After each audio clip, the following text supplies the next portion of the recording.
You're listening to the B&H Photography Podcast. For over 40 years, B&H has been the professional source for photography, video, audio, and more.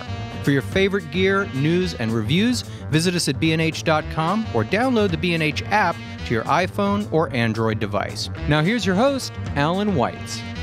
Greetings and welcome to the B&H Photography Gearcast.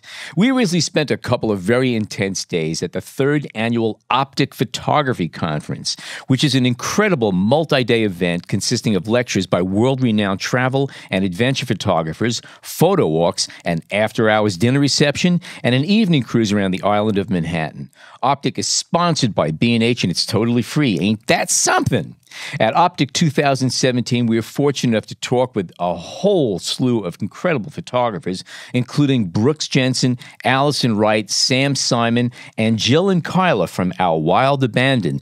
Our interviews with these amazing photographers and others will be airing over the next few weeks, but today we're going to switch into a Gearcast mode and play a few of the interviews we conduct with representatives of some of the better-known and some of the lesser-known manufacturers of some very cool photo gear. We spoke with Rudy Winston of Canon and talked about some of the new products they're coming out with, new technologies, and some of the things he sees coming over the horizon. We're also going to be speaking with the ever-lovable Marc Farb from Sigma about the Art Series lenses and the Foveon-sensors and their cameras. We're going to speak with Tom Curley from Panasonic about the GH5 and some updates from Panasonic. And lastly, Rod Clark from Wine Country Camera, manufacturers of a really neat filtering system. Before we stoke the coals for today's show, I'd like to take a moment to humbly ask you from the bottom, top, and sides of my heart to take a minute, subscribe to our show, leave a nice little note. It's free, and speaking for John, Jason, and myself, we truly appreciate your help in this matter. Okay, that said, let's start today's show with Rudy Winston from Canon. We were talking about some of the challenges that Canon and other manufacturers deal with, and the topic of smartphones came up. And let's face it, that is a big thing. It's affected photography greatly in manufacturing. And you said that one of the big challenges is coming up with a product that will be more seamless with, you take a picture and it goes to your phone or to your tablet or whatever. So more fluidity between the camera and everything that we put it out to. What kind of progress have you made coming out with a camera that you say, people are going to bypass their smartphone because they get that this camera is better than a smartphone and just as fluid to use? Well, I think the key word in your question is what kind of progress have we made? The biggest thing we've seen in the last 12 months is the development of cameras where the Wi-Fi involves Bluetooth connectivity as well. Now, I'm not saying Canon's the first in the industry to do that, but they've done it now in a way that I think is just a lot easier for the average person to be able to connect to their phone initially, maintain that connection, or restore that connection once they have turned everything off. That's something we really didn't have before. We had Wi-Fi enabled cameras, but it was strictly with the stronger Wi-Fi based signals. And once if you understood how to set it up, sure, it wasn't that difficult. And once you broke the connection, you turn your camera off, you turn your phone off, you're done shooting and that kind of thing. It was a little bit of a hassle to get reconnected. The Bluetooth really smooths things out. But I go back to the word progress, because that's what this is. It's a step in the right direction. In terms of a camera that everything from the ground up of the concept of the camera is to be able to shoot a picture and just get it out of Dodge wirelessly. We're still not at that point. Thoughtlessly. Yeah, thoughtlessly too. Yeah. We're still not at that point. We have cameras now like the Rebel T7i and the EOS 77D that have that aforementioned Bluetooth connectivity. It's a lot better than it used to be. You can shoot a picture now and you can see it on your phone. You can go to your phone and just immediately download the picture and then send it out via the phone to Facebook or whatever. So it's a lot simpler than it was. We're probably not where we need to be, but we have made some strides. I'm a bit, I guess, skeptical is the word when it comes to Wi-Fi. And my question has to do more with professional photographers. What are you hearing from them? And what is your sense that professional photographers, and I'm not talking necessarily about journalists, but I do want to hear about journalists, What do they care about, whether or not they can get their photos from their camera to their phone to the computer right away? Well, certainly, one thing, many of them, when you're talking about photojournalists, one of the main things they want is just immediacy and speed. I'm sure they'd like a system where you can shoot a picture and it just goes to your phone or whatever. We're not at that point. Partly because of the size of the images, even though the system reduces the size of a file before it isn't sending full res files to your phone. But we're still not at a point where you can shoot it, 14 frames a second with a 1DX and every frame is going to your phone. But then again, why would they want it to go to their phone? They were going to want it to go beyond their phone to whoever needs to make that decision, whether that photo is going to be included on the website or on the newspaper, whatever it's going to be. It's more the consumer cameras, from what I'm understanding, that are interested in including Wi-Fi and this kind of connectivity. I think it's like a lot of technological things in the development of cameras and photography, that in many cases we see the first examples of it in the consumer arena. And you work out the kinks there, and then you work out the kinks. But beyond that, the demands aren't as critical. The customers are every bit as important, but the demands aren't as critical. It's a chance to try out different technologies and so on, and find out really what works. And in some cases, I don't pretend to be an expert on Wi-Fi, but in some cases, clearly camera companies, not just Canon, but any camera company, is waiting on developments in the infrastructure itself. And there's only so much that we can do, given not just what the major computer makers and cell phone makers are doing with the iOS and with the Android system and so on. But I'm sure if you put some truth serum in our engineers, they could tell you all kinds of things that they'd love to be able to do. Why don't you just stick a phone in each of your cameras? That would solve the problem. Cheap phone in there, boom, done. Wouldn't that be easy? Huh? It's maybe not as silly a suggestion as it sounds. And trust me, manufacturers have tried that. I know, with amazing results. Yes, not so much. But seriously, to your point, though, I mean, it's the blending of telecommunications technology and camera technology is. It's not as simple a transition as it sometimes seems. And, Canon is not a telecommunications company. That's not where our technological expertise lies. That isn't to say that, we can't, embrace that and be ready for it. We're seeing, again, I fall back once again on that word progress. But I don't want to pretend for a second that we're where today's professionals would like to be, let alone where we'd like to be several years down the road. I know, at least from what I was writing up and from the stuff that was coming through our door at B&H, 2-3 years ago, there was much more of a push, it seemed like, to get Wi-Fi into everything. Even like tap technology, you just have to touch the two pieces together. The NFC. Is it still a priority, or is it something that maybe the engineers and whoever's making these decisions are saying, well, you know what? We've gotten this far. We have this series of cameras that have that capability, but we're not going to be looking to put it in everything. Or is it still kind of? I want to be very careful how I answer this, because I don't work for our R&D department. I don't work in Canon's product planning, and they don't tend to talk about their long-range plans, goals, aspirations, and so on. So I don't want anybody to hear this podcast and say, "Oh, the Canon guy said they're going to do blank." Of course. So all I'm giving you is my own personal impressions and so on. But the general answer to your question, do I think they're okay with kind of where they're at now? No, I think they realize they need to go further. I think we're going to see more and more of this, the blending of being able to take a digital image and being able to do something with it immediately. We're at that point where, let's face it, for better or worse, most of our customers don't print. Most of our customers are viewing images on screen.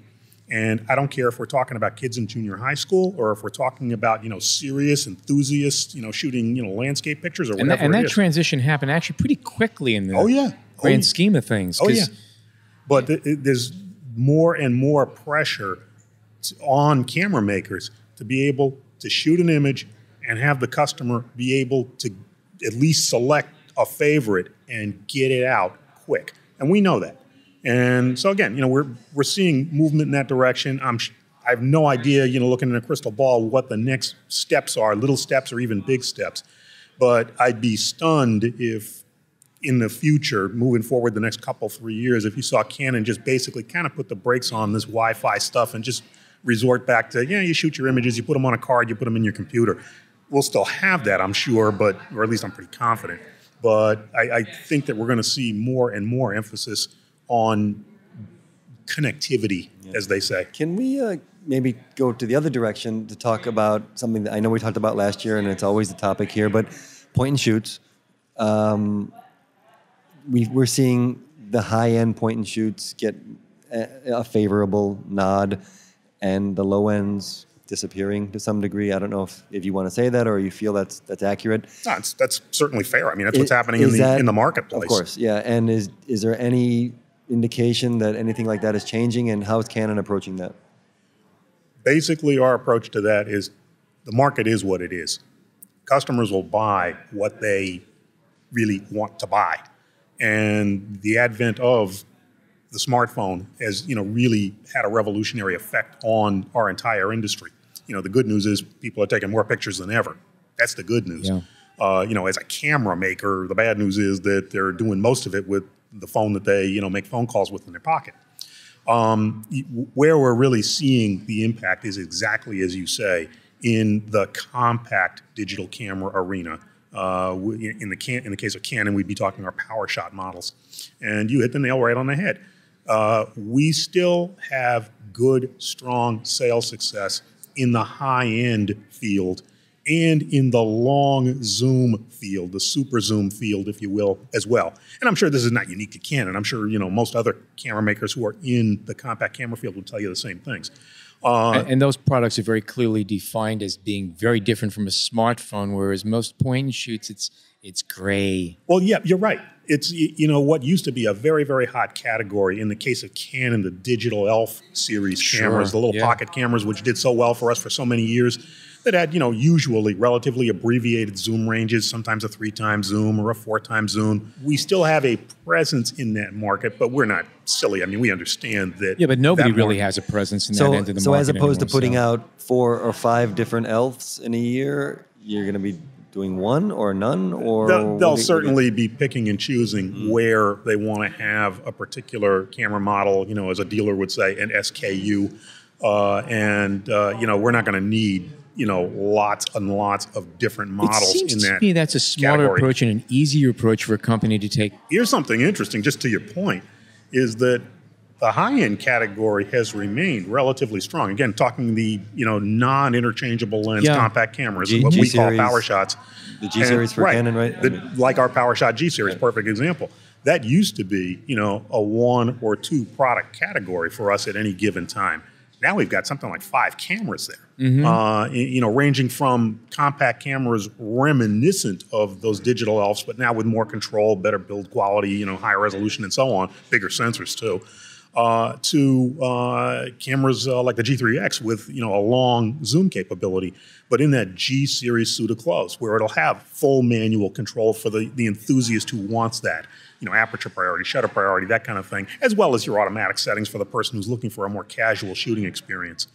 So the point being that as we have moved away from a multitude of models in the kind of low to mid-range, they've expanded what's going on in the high end, knowing that there still is market traction there, and we want to be successful in that market. And you're seeing that success is, things are stable for you guys at that end. Right. Anyway. It's no not concerns. It's not exponential growth like it might have been, 7-8 years ago, but it's still an area where we're doing quite well. And can I ask, what are you seeing on the, for lack of a better word, the low-end DSLRs, the Rebel line? The people that have their cell phones, they're not going to look to buy that compact. Are they going to look to buy that entry-level DSLR now? And is that the people you're going for? That seems to be the next step. The person who's, shooting with a phone and who decides, I need a better experience. I need a better product. And you get that from either an higher-end point and shoot or an entry-level DSLR. Well, that's what I'm wondering. Right. Yeah, so what tips it? Many of them are going to the digital SLR. The promise of interchangeable lenses, even for somebody who's not already a serious photo enthusiast, the promise of interchangeable lenses, it comes on with an understanding that this is going to give me more flexibility, long term, this could be a better investment. I may be able to do more things with this. Sure, it's not quite as compact as that It's not going in your G-series. pocket unless you got really big pockets. Yeah, exactly. Yeah, you know. But the short answer to your question is the Rebel series continues to do extremely well in the U.S. market. You consider the features that camera has. If you just read through the specs, you get an awful lot of technology for a few $100s. I've been shooting pictures long enough to remember when it was like a big deal back in the film days. I'm dating myself, but when it was a big deal that you had an SLR that was what we called a multi-mode camera. If a camera had shutter priority and aperture priority capability on it, it was like, whoa, this is a headliner. Yes. And, you're absolutely right. You look now at an entry-level camera like a Rebel, and we take it for granted. You can do spot metering or center weighted metering or evaluative. You can take professional quality photographs. That's maybe the most important thing, is that even with the least expensive Rebel camera, a Rebel T6 or something, a simple camera that you might get at a department store, for those people who aren't smart enough to go to B&H, you can get professional grade pictures. And that's a great point. And I think this is one of the reasons why the digital SLR remains an extremely viable area.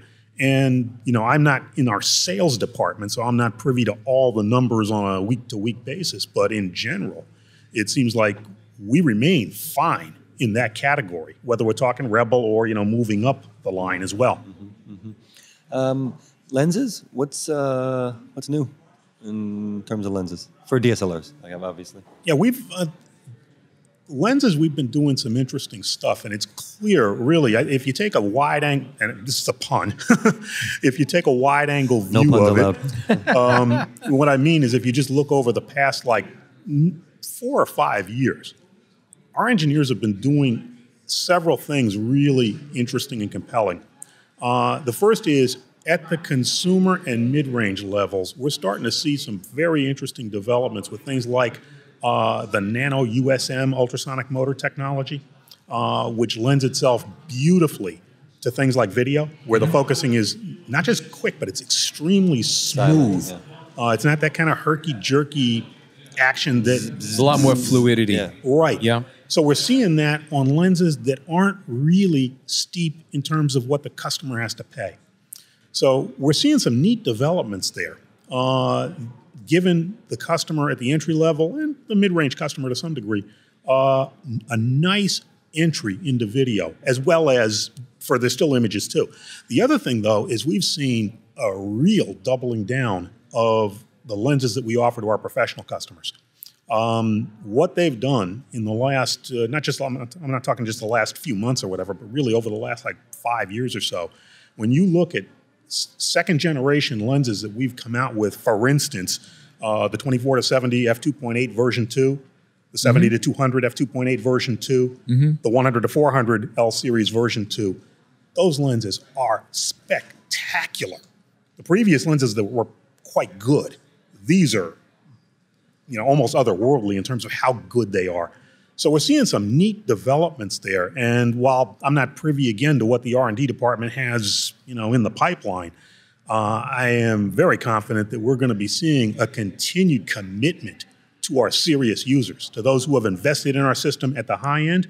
And, obviously it goes without saying that we're going to see that, at least it seems to me, for our customers, in the entry level and mid-range categories too. Any, I think was it the 1424 that came out last year? That's another one.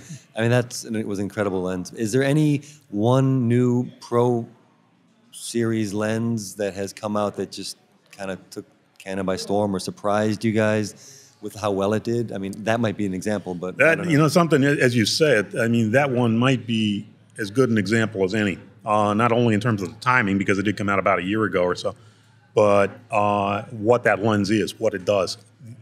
The image quality, the lack of linear distortion on that lens, its ability to contain flare even if you're shooting right into the sun, and it's the widest angle lens in the world that is not a fisheye. It's not a cheap lens, it's not a tiny lens. But in terms of something that if you like wide angle, believe me, your ship has come in. And what kind of feedback do you guys get from your Pro photographers, the people that you work with, some of your ambassadors, in terms of the development? I know you're not an RD guy, but is there some back and forth? Do you guys have? Do you get feedback? Do you sit down with photographers and say, hey, what are we missing from our line? We do. We have, and for many years, we've had a program of high-end photographers that work with us called the Explorers of Light program. Mm-hmm. We have had that for probably going on 25 years. Yeah, sure. And it continues to be a great wealth of information for us, and that is one of the areas that it is. From time to time, we'll reach out to explorers. I've actually had the privilege on a couple of occasions of moderating what amounted to a discussion panel with a group of our engineers from Japan that involved a translator and all kinds of other stuff to give them direct feedback on lens development and so on. That was a number of years ago. But the point is we do that kind of stuff. The short answer to your question is absolutely. We do that, and we welcome feedback from anybody. They don't have to be a working professional. If you got information, please let us know. Okay. I realize you're not a sales guy, not an R&D guy, but if you were, can you maybe think of a time where your crystal ball was wrong, like where you thought, looking forward, this is going to be the next big thing, or this product or this line is going to really do well, and for whatever reason it just didn't happen? I'm sure there have been. If you go back far enough, and I'm not talking about way back in the film era. There were a couple of cartridge cameras which tanked. Yeah, but that's way back. Let's talk 5 years here, 10 years. Something that. Yeah, I think one of the things that characterizes our company, if you look at our history in cameras anyway, one of the things that characterizes us is that we rely very heavily on technology. And Canon is a big believer in developing their own technology, not just simply, there's, technology out there, let's, buy some and put it in. It's not to say that never happens, but they rely very, very heavily on their own technology. And they tend to be very cautious with markets. What we're doing with the so-called mirrorless category is a good example. You can go back in time and see what happened with, digital point-and-shoot cameras and digital SLRs as they developed at the turn of the 21st century, and even back to autofocus back in the 1980s when we were still shooting film. Canon wasn't the first. That's not really our MO. They tend to be kind of cautious. So coming back to your question, I'm sure there are places where they've made some missteps, but you don't normally see big mistakes from them. What you don't normally see in particular is a system mistake. You can sometimes, have a particular product that just, good idea, but it just never really panned out. There's certainly been, some of them along the way. And I'm sure in the future there'll, be one or two as well. Canon was the biggest pusher for CMOS sensors early on when everybody else was CCD. Right. You guys held on to that and you made it happen, really. Right. And that's a good example of believing in their own technology, because we had spent a lot of time doing, foundational research and development on sensor technology, and they very early came to the conclusion that CMOS sensors represented what would be the future. And as you say, it's pretty much been proved right. Yeah, but I remember when the argument between Canon and other cameras, well, Canon's doing CMOS, you don't want to go there. But you guys were actually improving it at that point. Exactly. And the argument became real weak real fast. That's within 1 or 2 generations of your cameras. No, you proved that CMOS is where we're going, and everybody else ultimately joined you. Right. That's a great example. Yeah. Of recent announcements, what are you most excited about? What's new from Canon? Maybe it's unfair. I always gravitate towards what we offer to the serious enthusiast and professional. Mm-hmm. I love what we're doing with cameras like the 5D Mark IV. Mm-hmm. I continue to love the 5DS and 5DSR. They're not the latest kids on the block anymore. How are they doing? I'm kind of curious about the They remain very steady sellers. Mm-hmm. They're not going to. The numbers aren't off the charts, but my understanding is anyway. But they remain a steady seller, and I always tell people that inquire with me about it: if you buy that camera for the right reasons, you'll love it. It's not the right camera for everything and for everybody. But Very few cameras are. Right. No, that's a good Man, point. seriously. That's a good point. And maybe that's an interesting segue into the 5D Mark IV. That really comes, in my opinion, so close to being a real Swiss Army knife. You're talking a camera that can shoot 7 frames a second. I remember when professional sports cameras couldn't shoot 7 frames a second. Sure, I remember. I remember when 4 was blazing. Sure, right. yeah, 3.5, 4. You know, it's a camera that if you need to, you can shoot action and sports and stuff with it. It's got an excellent focusing system. It's got 30 million pixels. The image quality, not just in terms of the pixel resolution, but just in terms of other things, tonal range, et cetera, is better than we've ever had in the 5D series before. This camera maybe comes closer to being a universal high-end camera for the working professional, for the serious enthusiast, maybe arguably than anything we've had before.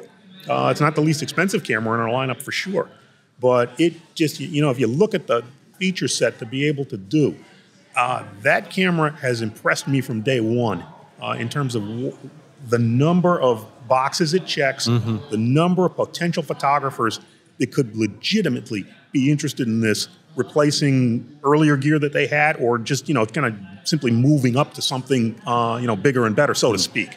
I'm wondering, and this is maybe just a theoretical question, hypothetical, if it's being purchased more by the people that had the 2 or the 3 and now they're ready to go up to this one, or who someone's going to jump in kind of cold to the whole series, you know, and just go right for the best that's out there, the latest, you know. I don't have empirical data to tell you that it's more one or the other, but I gotta believe it's a reasonably even split between the two, because I tell this to a lot of my colleagues at work. I work in our customer education department, actually,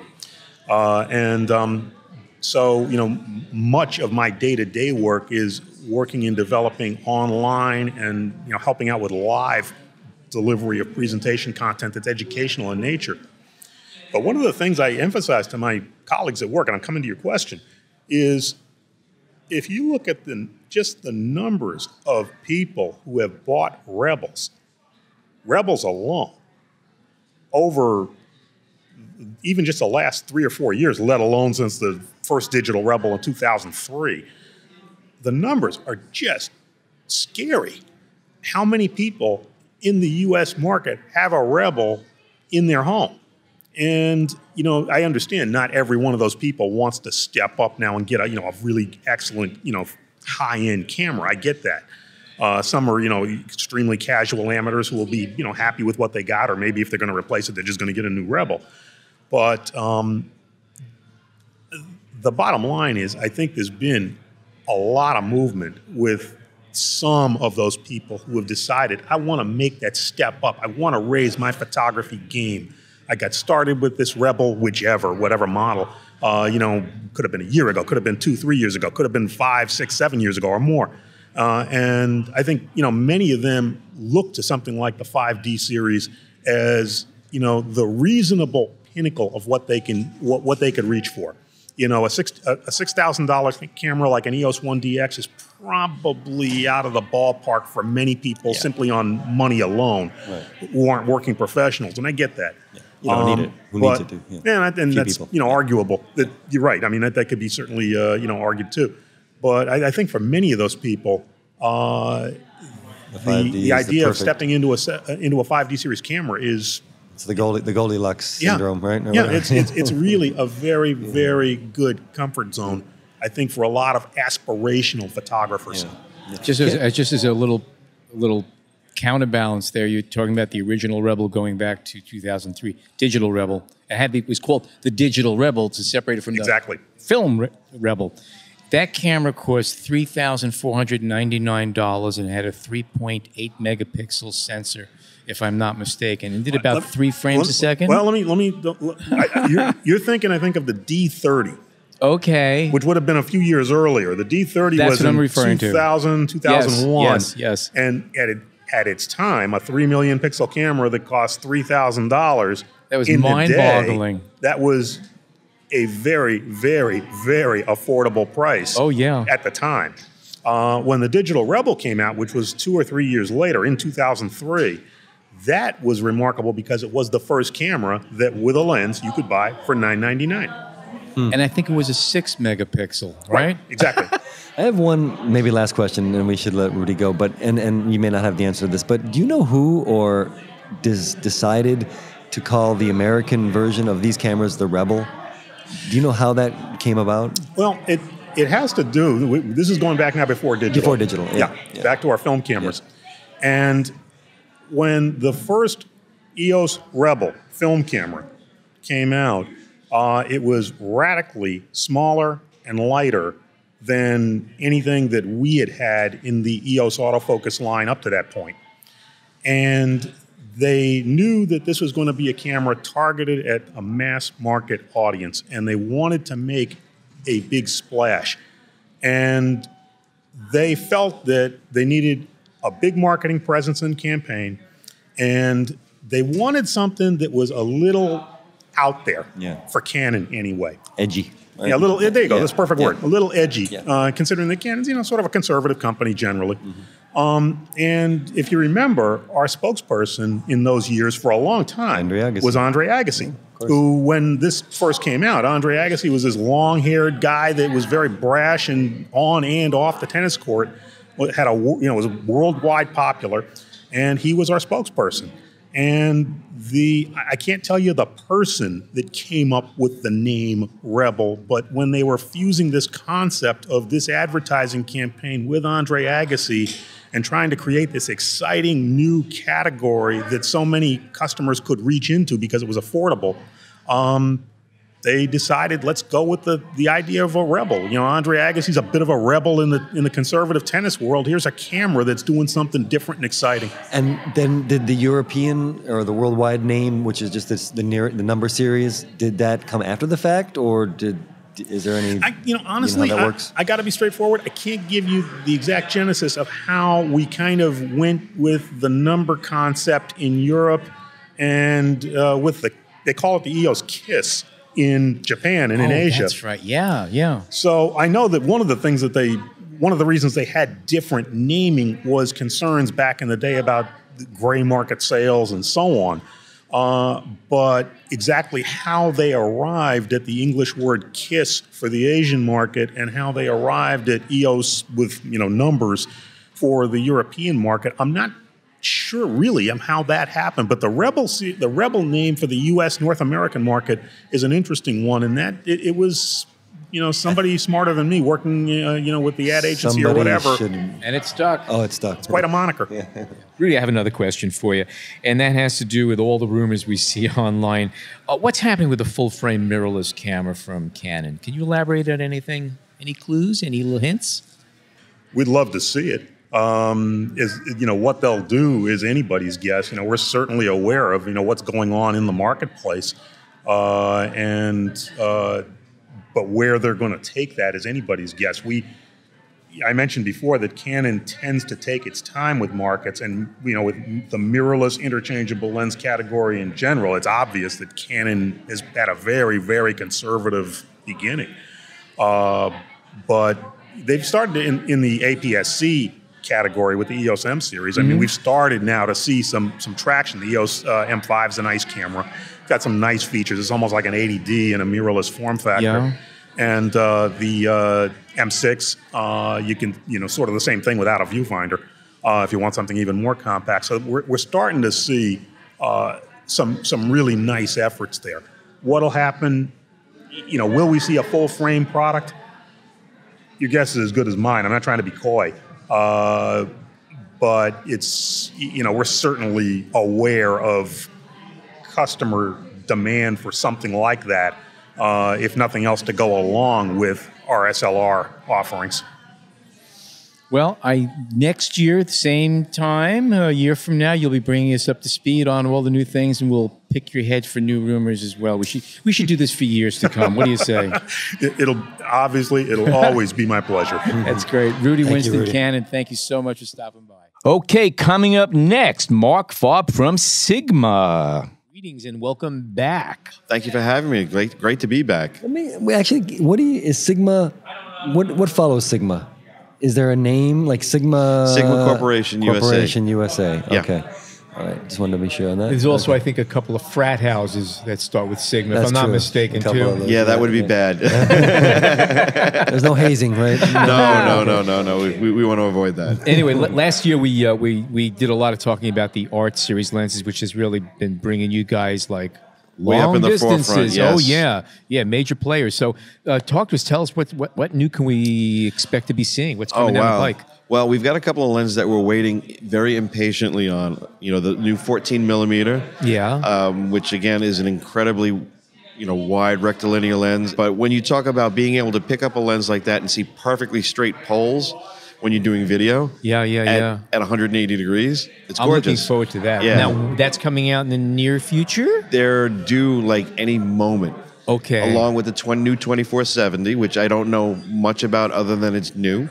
And it's 2470. Right. So they've improved upon what we had previously, but they've added a stabilizer, which is pretty much the only thing I know about it. And this is a 2.8 lens. Yes. We have the new 12 to 24, which is a monster compared to the old 12 to 24. But again, when you look at something at 12 millimeters and you're looking at perfectly straight lines, there's no keystoning, there's no bending of perspective, there's no distortion. It's wild. That's to me the most exciting thing, because I'm always talking about, I'm an ultra wide nut, and I find it amazing when you have a lens that could take in that kind of field of view and still render parallel lines parallel. Perfectly parallel. Like there's no doing correction in post. It's just, it's beautiful. And then also to know that it's sharp from start to finish. It's a constant f4 lens. So again, you've got this huge chunk of glass, but it's a gorgeous piece of glass. And just to see the marvel of how the hand polishing and what goes into it. There's also the new 135, which is, I've got the sample about a month, and I've yet to have 5 minutes to go out and shoot any images with it. Well, and you should leave it with us. We'll use it. I already did a review of it. I did a review of it. I shot it for 2 weeks, and I loved it. Some of the images are good, and I loved the lens, so I spoke about it really highly. Yeah. Let's take a look on the B&H and site. again, I do a lot of portrait work, but I haven't had time. I've been traveling and doing a lot of dealer shows and a lot of sales and stuff, but no time to shoot. So now it's like I've got an arsenal of new glass, and I've got to go out and play. I follow you on Facebook. You're out there playing a lot. I see what you're up to. Okay, I'm not crying for you. You're all over the place with your cameras. What about when the 85 came out? I do try. The 85 came out to incredible reviews and, DxO marks. I mean, how did you guys react, and how did Sigma feel when that, kind of hit the newsstands? I'd probably say that they weren't surprised, and that was kind of where everything was headed and what people were looking forward to. It's like I said last year, it's like this whole new lineup of glass. It's nonstop, and there's not a dog in the bunch. And just every lens that keeps coming in. The new 100 to 400 has the new hypersonic motors in there, and it's incredibly fast, incredibly sharp, and you've got a perfect price point lens for the average consumer. So it's not to say it's a cheap lens, it's affordable. We know that the art series are doing incredible, but is that also kind of translating to the contemporary series as well? Absolutely, and yeah. absolutely. And even on the cine side, you guys know that we have a whole new line of cine lenses. Oh yeah. So a lot of these lenses are doing dual duty, if you will, where you've got the same glass that's inside of those, even though the housings are different. They're designed specifically for cine work. It's all manual operation, but you've got the communication, so you can do your color grading and you can do all your metadata. But the glass is just unbelievable. So it's helping in both cases. What people aren't realizing and what makes it so good is part of that whole early, Foveon calibration thing. So these lenses are actually calibrated and set to be able to resolve to 8K, which is 51 megapixels. So everything is being based on pretty much 8K video at this point. Now you mentioned Foveon. That's a whole other wing of Sigma. Right. It's a company that we own. Right. And it's the sensor company, and they make the cameras, and we actually have the new DP Quattros and the SD Quattros, which are our Sigma mirrorless cameras, which who are you targeting with these cameras? Because again, if those of you who don't know, it's the Foveon-sensor. It's a whole different technology, and it's had controversy from day one. It has. It definitely has its strong points. Where are we going? We were talking film and talking earlier. So think medium format. You have a camera that's capable of a 51 megapixel file So it's shooting raw DNG, JPEG, and TIFF, but to take a 156 megabyte DNG file through your normal workflow and work it just like you would a Hasselblad or a Mamiya file or a Leaf or a Phase file and have the same integrity for something for a fraction of the cost. Now, when you say same integrity, how would they compare? You've got a 12 and 14-bit capture, basically. So where the Foveon-sensor is actually 3 sensors layered on top of each other, and you have a semi-transmissive component there where you get the same, you're getting color through each layer. But every photon, every pixel basically captures all 3 colors rather than... Right. Yes. But it's also the way it's assembling the image itself. If you've got the 3 sensors putting it together, so when it finally puts it together, you've got this incredibly huge image, and the integrity on it is just, it's as good, if not better, than medium format. So, you know, while you have, like Hasselblad has their 100 megapixel camera, we're doing 51 megapixels in something that's a fraction of the cost. And the image quality is right there. You know, when I'm able to shoot a test chart and straight out of the camera hit Pantone colors without trying, you know, that there's something to be said for that. So what you're saying is that you're calling the Foveon-sensor, the Sigma camera sensor, equal to a medium format? Yeah. Okay. I've used the DP series, and I like them. And why aren't the cameras catching on? Why do we not see Sigma DSLRs going along with this great Sigma glass? There's, in my mind, there are a couple of reasons for that. Now, the cameras are very unique in their design and shape and form. Absolutely. Totally unorthodox from A to Z. And we all know, sitting here, that, you know, the appearance of something, if it's not traditional, is hard for people to wrap their head around and get into.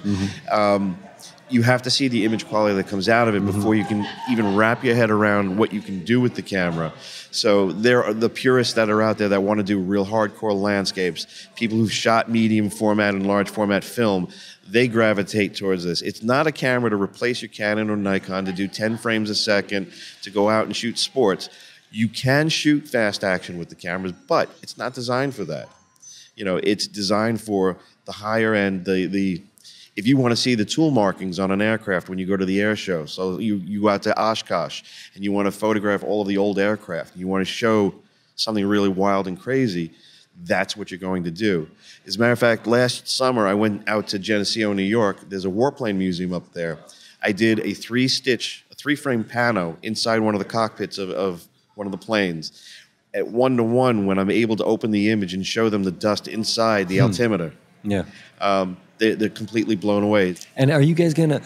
And this is a tough question. I know you don't have all the answers, but is there a market of photographer that you guys are pushing these cameras towards specifically, or is that because, as you're saying, that's the market that they're for? I mean, they're not. You know, no one's gonna grab one if they need to shoot 20 frames a second. Right. And if they're a consumer who just wants something in their pocket, they're not gonna get those either. So, how are you gonna find that market? There are those dedicated people who are Foveon fans from year one, but we are looking at different ways to try and figure that part out. Personally, I think that people who are doing package design, people who are doing, again, landscape, have more time for travel photography type things. They're definitely targets, people who should consider looking at these cameras. So basically, if you work on a tripod, is that fair? Well, even, a real studio photographer works on a tripod, well, too. I'm saying, seriously, the thing is, my point is, when you put a camera on a tripod, that means you're thinking a little bit differently. Absolutely. And that kind of photography. That kind of photography. Absolutely. Yes. Definitely. Someone who's a little bit more... it's not run and gun. Meticulous, someone who's definitely going to think about their art a little differently. Was there like a major corporate philosophy shift to let's create lenses that the best of the best are going to want to get? Where was the seed for that? Yeah. Well, again, I'm with the company just about 6 years. So you're right around the time when I came in. At that point, the original founder of the company had passed about a year, I think, before that. So when his son took over, his son basically said, you know what?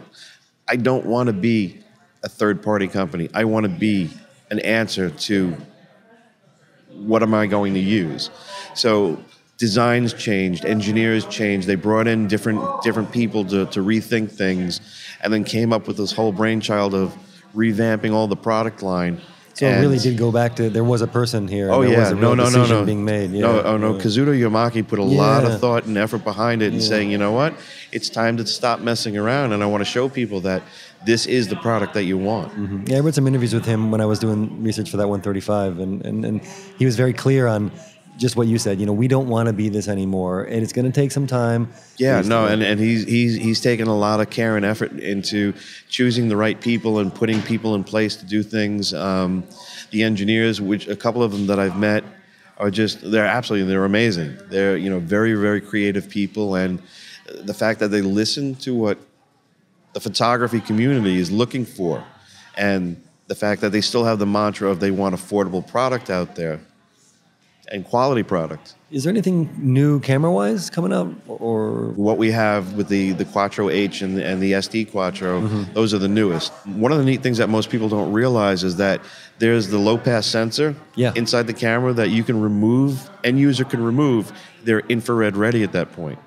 Oh, wow. So if anybody's looking to jump back into infrared photography, I think it's down to 300 nanometers. Mm-hmm. So you have the opportunity. You don't have to destroy the camera to make it infrared ready. You've just got to go online to B&H and buy some, 89 or 87 filters and get out there and have at it. Pick your slice of the spectrum and go with it. Exactly. Yeah. So, and the fact that you can actually compose, the camera's live view, so you're composing real time. You don't have to worry about setting it up, focusing, and then putting it all back together. Right. You're able to shoot on the fly and do everything that you want to do in one shot. So another opportunity, which I don't think a lot of people realize. So very neat stuff. Yeah, good little twist. Cool beans. Okay. Marc Farb, Sigma Lenses, thank you for joining us again. We look forward to next year. Thank you, guys. Appreciate you having me here. After a short break, we're going to come back with Tom Curley from Panasonic. We hope you're enjoying this edition of the B&H Photography Podcast. Send us a tweet at BHPhotoVideo, hashtag BHPhotoPodcast. It's nice to see you again. You were with us last year. Yes, sir. Good afternoon. Good afternoon. So, Panasonic, what's exciting? What cameras you want to tell us about? What's the latest and greatest from you guys? Well, definitely the GH5. Okay. Our biggest launch ever. Yeah. In fact, it was at B&H. I think it was end of March. It was March 30th, around there. Sounds right. 29th, maybe. Right at the end of March, we had our live event at B&H Photo. And that's when the cameras started shipping. Our supplies out of the factory during the launch have been very, very good. So I think B&H has been able to keep up, well, first of all, fill all those pre-sales since that you'd been gathering since we introduced the camera at CES show in January. And our shipments from the factory have been very healthy. So I think availability is very good right now. So, and the reason why everyone's lining up and popping down the cash for this camera is, well, what are some of the good features? What new features on this? It's a mirrorless camera. It is micro Four Thirds system. So it's a 4/3 sensor. We have a micro 4/3 lens selections to choose from. If your listeners are familiar with our GH series, including the GH4. We have a lot of... That's almost a legendary camera. Sure. Now, well, right? it's the first camera with 4K. 4K, yeah. So we took the GH4, listened to all of the input from our customers, and see what we could do to improve on it, and that's what the GH5 is. So let's see, what we got is a stabilized sensor. So in-body stabilization has been added, but it's not just a stabilized sensor in the body. We have what's called dual IS, dual image stabilization. Our current version is called dual IS2. It's just optimized. What it means is body plus lenses. Right. So for our Lumix lenses that are stabilized with our optical image stabilization, the camera system will now work in conjunction with the lenses that are stabilized. You have that doubling or dual effect of stabilization. It's just phenomenal. And is there a number, an equivalency number? Because they often talk about that with shape how many reduction. stop advantage? Yes, 5. 5. Okay. So not to be confused with the fact that it's 5-axis stabilization, but you get 5 stops of stabilization. Right. And the latest versions with the improvements in the algorithms and the dual IS2 is mostly of benefit at those longer focal lengths. That's where we put the improvements. Okay, interesting. And the feedback that you got from customers, was it mostly regarding the video, and is that where most of the improvements went to? Or because obviously it kind of became known as a video shooter's camera, and, yes. And it takes great stills, we know that, but what did you guys look to when it was improvement time? Good point to mention that. However, we feel that there are just as many improvements or features in the camera for the still shooters as there are for video. I mean, we see and hear a lot of people commenting online on YouTube from the video community, because that's what these guys do. They make videos. So it's easy for them to sit down and pop out a YouTube video with their ideas, their test footage, their comments and everything. But there's a lot that this camera has for the still shooters too. For example, we removed the low pass filter. The anti-aliasing filter is removed. We get a much, much sharper image in the files, JPEGs raw. The reason for the anti-aliasing filter is to reduce the tendency of moire patterns. But with the new sensor engine, in this new, the sensor itself is a 20 megapixel sensor, and coupled with that is a brand new generation engine. We call it the Venus 10 engine. And that has the capability to reduce those moire patterns or eliminate them practically. Hence, we're able to remove the filter for an advantage of the sharpness. Yeah, the low pass essentially diffused the picture is really what it was doing to a certain extent. So take it out, it's a lot sharper. That Venus 10 engine also has dramatic improvements in the color reproduction. So we're seeing that and hearing a lot of good feedback on that too. And that's all designed within Panasonic? Or? Oh, yeah. Yeah. Okay, everything is in-house. Okay. Yeah. Complementing lenses for this new camera? Anything exciting happening? Yep. We introduced a couple of new Leica lenses. They're Panasonic Lumix lenses, but our top tier are co-branded with Leica. Who we partner with them. The 12 to 60 millimeter Leica zoom is f2.8 to 4.0. I've shot with that lens. It's great. It's a really nice lens. It's very nice. Well, just this past week, B&H started shipping the 8 to 18 millimeter version. Same basic design, same family of lenses, the f2.8 to 4.0. This one's 8 to 18. Really so gorgeous. So that's 16 to... Like a 16 to 35. 13, 16 to 35, yeah. 36, yeah. Sorry. That's great. So we also have my calculator. I got a special price on it. Knocks off the last digit. We have some nice Leica primes too that have been very popular since we introduced last year. We have a 12 millimeter that's really sweet. In addition to some of our other. The wide aperture on that is 1.4. Yeah. Okay. Wow. All right. Sounds good. And I mean, Lumix is pretty well known for, at least they were, and I hope they still are, for their compact, really high quality point and shoots. Right, and we had a whole line of them. There's less models in the lineup nowadays because that's the way it is in the world of cameras. But we still have. I think that's a better thing. It's easier to differentiate. That's just my take on it. We've got a really nice one worth a look. The LX10. Just a beautiful little camera. Nice 1.4 Leica lens on it, 24 to 72 millimeter zoom. I've shot with that too, and stills and video, and it really is a remarkable little camera. I was pleasantly surprised at how good the image quality was. Oh, sure. I tend to shoot full frame cameras, and pictures were sweet. They were very good. Yep. Sharp, great resolution, contrast, everything. What size is that sensor? 1-inch sensor or not smaller? That is a 1-inch sensor. Yeah. Yeah. It's so nice now that our complete line has all of what we talk about. For a while there, it was some of our cameras had the feature, some of them didn't. What I'm talking about is touchscreen. They all have touchscreen now. They all have 4K video and 4K photo. The GH5 has something new on top of that called 6K photo. Are you familiar with this? Read about it, yeah. 18 megapixel stills can be pulled out of a clip shot in 6K photo mode that is basically 30 frames a second of capture. That's a lot of frames and a lot of data for a nice big file. Yeah, I'd say so. Do you foresee a time when we're going to be skipping the still function of the camera and really just be shooting ridiculously high res video and then pulling whatever frame you want and being able to retrieve a high resolution still file from within that video? Absolutely. I mean, when we introduced 4K photo a couple of years ago with a firmware update in the GH4, the interface was okay. It was a little clunky. In retrospect now, we've improved the interface.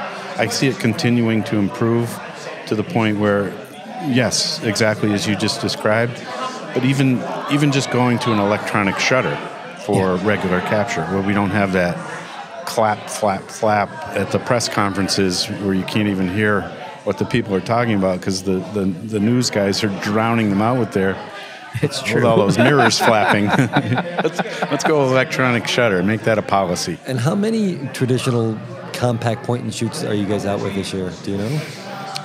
Well, we've got the ZS100, we've got the ZS70, and the LX10 that we already mentioned. A couple more. Okay, so 3 to 5, 3 to 6, Yeah. as opposed to 5 years ago when it would have been 5 to 10. Exactly. Yes, it's just fewer of them. And we have the long zoom line too, which pretty much rounds out the Lumix lineup. You guys are really into 1-inch sensors, and you made your name on Micro Four Thirds. Is there ever any talk in the company about looking to larger sensors, or are you just not even bothering with that because you got your niche? That's what my assumption is. Well, our niche right now is the Micro Four Thirds. You know, we were the first in mirrorless, and that was the sensor that we designed into the Micro Four Thirds system. Are we thinking about it? Are we talking about it? Well, we're always looking at what's happening out in the business, and you know, ultimately, we need to make what the customers want. We want to be viable, and I think Panasonic has the capability to continue to deliver good, high-quality, top-of-the-line goods. You do. Well, we started with the GH5. Maybe we can end with it, and it's my impression, and you can confirm this, I suppose, is that people were really, really anticipating this camera. Yeah. I mean, the GH4 was such a success. What's going to come next? And did it meet the expectations? Are you guys satisfied with how it's doing, sales-wise and everything else? I think I would say that it's meeting our expectations on both the video side and the still shooter sides, but we want to continue to talk about its capability as a still shooter's camera because I think it's under-recognized in that regard. Okay. Thomas Curley, Panasonic. Good seeing you again. We look forward to doing this again next year and the year after that. Thanks for having me. Great event here. Pleasure. Yes, it is. Stay tuned. We come back. Rod Clark from Wine Country Camera. Okay, this is a historic moment here. We are sitting with Rod Clark, who's the founder and CEO of Wine Country Camera. Now, this is important because this is the very first time in our B&H Photography Podcast history that we are sitting down with the vendor and the product that we actually talked about in one of Al's Gearhead Picks of the Week, and very specifically the Wine Country Camera filter holder system, which is pretty interesting. If you're not familiar with it, imagine a filter holder system built and designed by people who have been weaned and raised in Venice Beach, California. I only know from surfing. It is so California. It's a beautiful piece. I'm kind of joking about it aesthetically. It looks different. Is that walnut or what kind of wood is that? That's rosewood. That's rosewood, and then some kind of a glass epoxy material that's half the weight of aluminum. Yeah. And a lot of little wonderful buttons and gears, and it is incredibly well designed. It's beautiful to look at, and it's functional. It actually works as advertised. Right. Did I get it all right so far? You're definitely you in like there. that, huh? Yeah, so no, this is a nice part. Tell us a little bit more about it in your words, because again, this is your baby. Sure. Well, first and of all, welcome. Thank you. Thank you for having me on. I really appreciate it. So this has been a real labor of love for me. I've been, to kind of go on the Wayback Machine, I've been a photographer since I was 10 years old. I'm 44 now, but my mom took a photography course at the Modesto Junior College in Central California, and I could make a choice. I could go to the babysitter or I could go to the photography class. So I learned how to process film and do my own printing and stuff when I was 10 years old because, hey, you know, if you're going to sit there and go through the class, you might as well figure it out. There you go. And it's been something I've just been passionate about my whole life. So I've worked in and around photography and cinema my entire life. And for the past few years, I was the head of marketing for a filter company. And what I realized was that everything had gotten better in photography except filter holders. And that I also realized that the filter companies really don't care about the user experience. Like sometimes I wondered whether or not there were even photographers working at the filter companies. And so I sort of made a checklist of all of the pain that I felt. And I thought, okay, I'm going to make a product that gets rid of all of the pain. And so I started to think as a landscape photographer from a workflow perspective. And so that's where a lot of the innovation came from on this product. So to talk through the workflow, basically it has the unit has a polarizer, circular polarizer inside, built in. Most legacy filter holders have kind of a 105 polarizer that sits way out front, and there's like a 10 millimeter gap where light pours in behind, and it's like the worst possible scenario for a polarizer. Plus, 105 polarizers, last time I checked, are expensive. So very, very expensive. So I've had people sell their 105 polarizers and buy my system. You know, so we built it in internal. We put a geared system so that you rotate this knob on the back and it actually rotates the polarizer inside. We did a crazy design study where we studied tactile use, and we found a 1964 Porsche fuel filler cap from a racing car. And we actually kind of like were inspired by that design. And so we went through a bunch of iterations so that the thing just like feels perfect when you're using it, you know? So, you know, when I'm doing landscape photography, I feel like the sniper, you know, you get on the gun, right? You're on the gun, you're out there and it's go time, the sun's setting, you know, or the sun's rising, as is often the case. And, you know, you're just there dialing in your Pola, and it's like just so easy and so perfect, and it's light tight, and you know, we spared no expense with sourcing the polarizer. You know, it's 2.4 millimeter thick, you know, cinema thickness, shot super white glass. Do you have to deal with a filter company in order to source that, or are you doing that yourself? You do. So okay. I have some sourcing in Japan, some optics companies in Japan that I work with. So the polarizer itself is really wonderful, and then the next sort of step is the grad filters, right? Grad filters have always been this thing where you kind of have this like herky-jerky kind of thing where you got to jam it in there. Ours has a push-button adjustment, and it comes in these filter vaults right here. And so the vault has this little coin on top. We call it the wine coin. Basically, you turn the coin upside down, and you can slip the filter in, and you turn the coin back right side up. And it locks. And it locks in place. And so now, no more fingerprints on your filters. Your filters aren't going to break. You just drop them into the unit, and it's ready to rock. And in the outside trays where you have the push buttons, that's where the grads go. And so you slide it up and down, you let go of the button, it stays right in place. And also the filters are in a resting state, so they're not being clamped. Which could introduce distortion. Tons of distortion. Sure. Yeah. So, you know, it leaves the filters in a happier place. Plus, because the vault is around the perimeter, no light is pouring in side. Anywhere, no matter what position you hold the camera, no matter where your light source is, exactly. whatever. So a lot of people have complained. They say, "Oh, well, you know, you should have a compendium lens shade on here." I go, "Well, there's light blocking it all around, so you don't really need it. And if it's windy, you don't want the barn doors and stuff." So the coolest thing, I think, is the ability to extract the neutral density from behind the grad.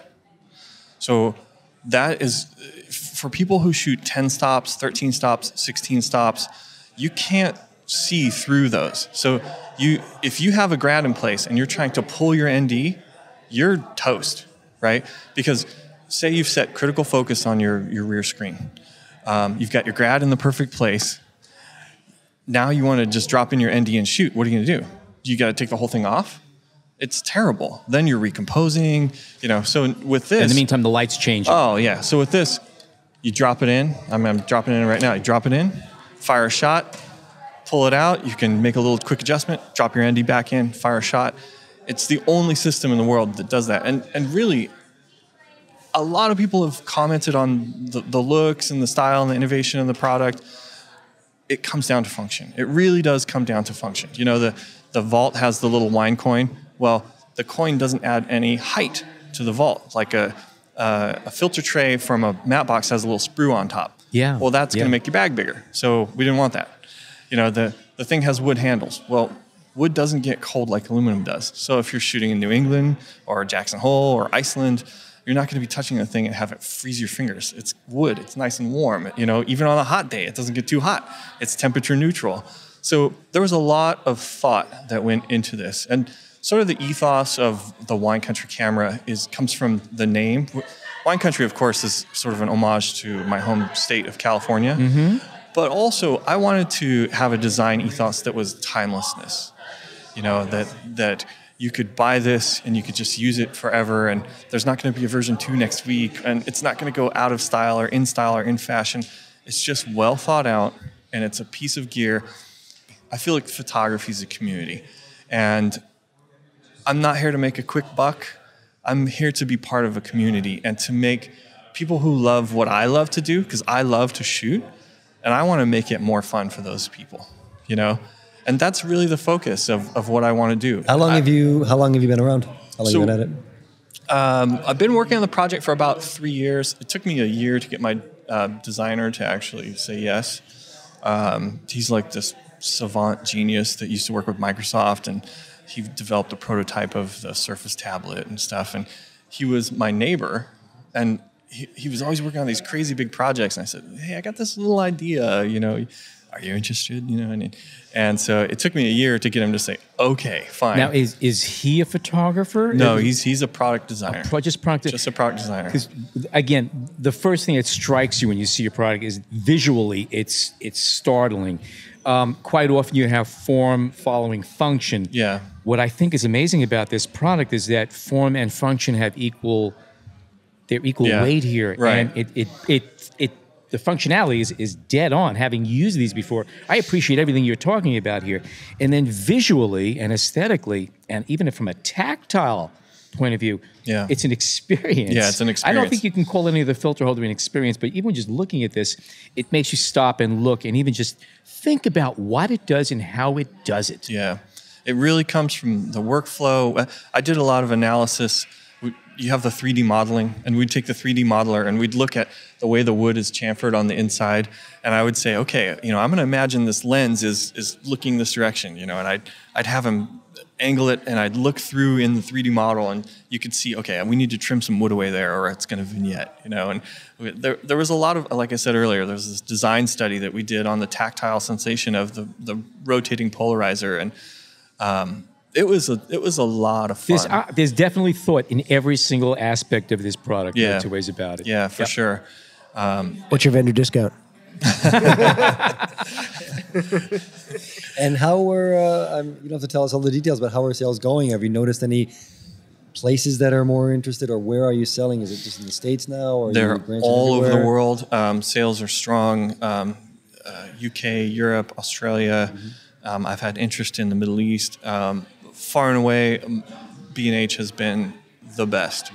Mm-hmm.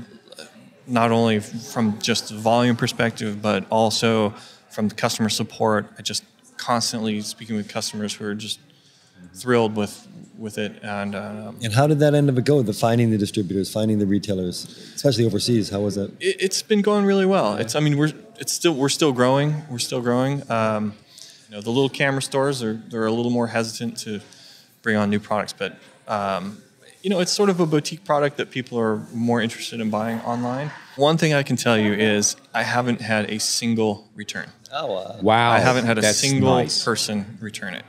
I've had people email me and say, "Hey, this little filter is, it's a little bit tight in this vault. Help me out." And I'll say, "Okay, do this and that," and they'll get it worked out, and they go, "Oh, it's working great now." It's been a great it's been a great experience for me. Where is it actually manufactured? Do you have somebody specifically? Because these are some interesting materials. It's not just taking, you know, blocks of aluminum and just machining them down. There's a lot of craft in here. Yeah, there's a lot of interesting materials in here. The filter vaults are made from this resin material that it's the same stuff they make Glocks out of, right? Oh, yeah, okay. It's like weapon grade resin, but I'm putting it to better use. We're shooting other things, you know? We're doing better things for humanity with that resin.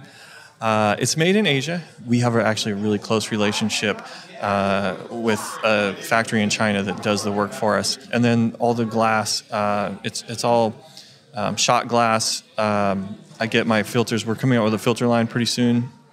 It's coming from Japan, from an optics manufacturer in Japan. It's kind of the next generation of the vapor deposition coating. So the next generation of NDs coming soon, probably in the next 6 weeks. Something to live for. Something, yeah, exactly. Okay. That was going to be my question is what's next, because you kind of always have to have something coming out next. Yeah, don't you? so Isn't the roadmap basically is this system, some NDs and grads for this system, and then we're going to do a larger system for the ultra-wide lenses. The 150 system should come out at What's the Photo East. widest lens you could use with this system the way it is right now? So people use the 1635s are really popular across certain all brands. You know, my Sony 1635 works and vignettes at about 17, 18 millimeters. Okay. But I've heard from customers say that I can't remember if it's the Nikon or the Canon will go full wide at 16. But it's around that sort of 16, 17 mark is where it starts to vignette a little bit, depending on the brand.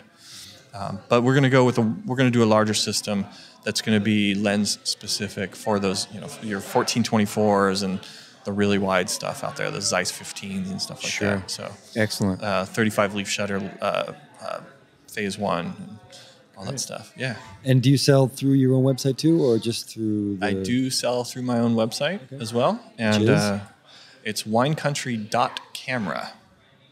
So yeah, www.winecountry.camera. It's a fun site, by the way. Oh, cool. Yeah, it's the only photo site I've ever gone to where they tell you about the product and encourage you to sit down, have something to drink. So our motto is shoot first, drink later. Yes, that's it. I love it.